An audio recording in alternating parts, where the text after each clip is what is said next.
আসসালামু আলাইকুম। আশা করি আপনারা সবাই আলহামদুলিল্লাহ ভালো আছেন। আমি আলুর একটা তরকারি শেয়ার করি। এটা উত্তরবঙ্গের আলুর ডাল নামে পরিচিত। সাধারণত ডিম, আলু দিয়ে তরকারিটা রান্না করে। তো এটার জন্য প্রিপারেশন হলো যে আমি আজকে একটু ডিফারেন্টভাবে রান্না করতেছি। আলু পানিতে সেদ্ধ করে নিয়েছি। এতে দিছি হচ্ছে লাউ শাকের ডাঁটা, একদম নরম যে ডাঁটাটা উপরের অংশের, সেই নরম ডাঁটাগুলো, আর সাথে একটু সামান্য শাক। সবগুলো একসাথে আমি সেদ্ধ করে নিব, একদম কমপ্লিটলি আলুটা যেন ভালোভাবে সেদ্ধ হয়।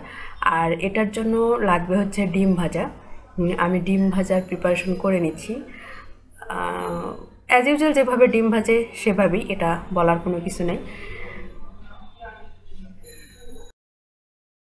ডিমটা আমি ভেজে আলাদা করে তুলে ছোট ছোট টুকরা করে তুলে রাখবো। আর হচ্ছে যে এটার আরেকটা প্রিপারেশন হচ্ছে, এই তরকারিটা সবসময় কাঁচামরিচে রান্না করা হয়। কাঁচামরিচটা আমি একটু ভেজে নিচ্ছি। আপনারা কাঁচামরিচের একটু ঝাল যদি খেতে পছন্দ করেন একটু বেশি করে নেবেন।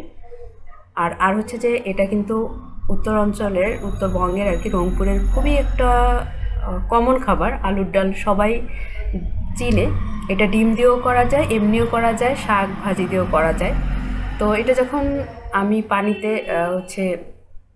একটা জালিতে রাখছি যেন এক্সট্রা পানিগুলো ঝরে যায়, যে কড়াইতে আমি ডিম ভাজছি সেই কড়াইতে কিছু পেঁয়াজ দিয়ে আমি একটু লাল লাল করে ভেজে নিব। যে শাক আর যে শাকের ডাঁটাগুলো আছে সেটা আগে আমি এখানে ভেজে নেওয়ার জন্যই পেঁয়াজটা ভাজতেছি। আর আলু যে সেদ্ধ করে রাখছি, সেই আলু কাঁচামরিচ লবণ দিয়ে আমি পেস্ট করে নিচ্ছি আলুটা। তবে আলুটা খুব বেশি পেস্ট করা যাবে না, মানে অর্ধেকটা পেস্ট হবে আর অর্ধেকটা একটু গোটা গোটা থাকবে। এভাবে আলুটা পেস্ট করতে হবে, মানে কমপ্লিটলি পেস্ট হবে না আর কি। আর এই তরকারিটা সাধারণত যখন নতুন আলু আসে তখন সবারই ঘরে ঘরে রান্না করে এটা। আর ওই নতুন আলু দিয়ে আলুর ডালটা অনেক বেশি মজা হয়। তো নতুন আলু তো আমি পাইনি, তো অ্যাজ ইউজুয়াল যে পুরাতন আলু সেটা দিয়ে রান্না করছি। আপনারা চেষ্টা করবেন একদিন টেস্ট করার জন্য কেমন হয়। তো আলুটা একটু পেস্ট করে নেওয়ার পরে আমি এখানে দিছি হলুদ গুঁড়া আর জিরা গুঁড়া। তারপরে পেঁয়াজ ভেজে এখানে আমি শাক আর শাকের ডাঁটাগুলো একটু ভেজে নিচ্ছি। আর এই ভেজে নেওয়ার পরেই এখানে আলুটা ঢেলে দিব।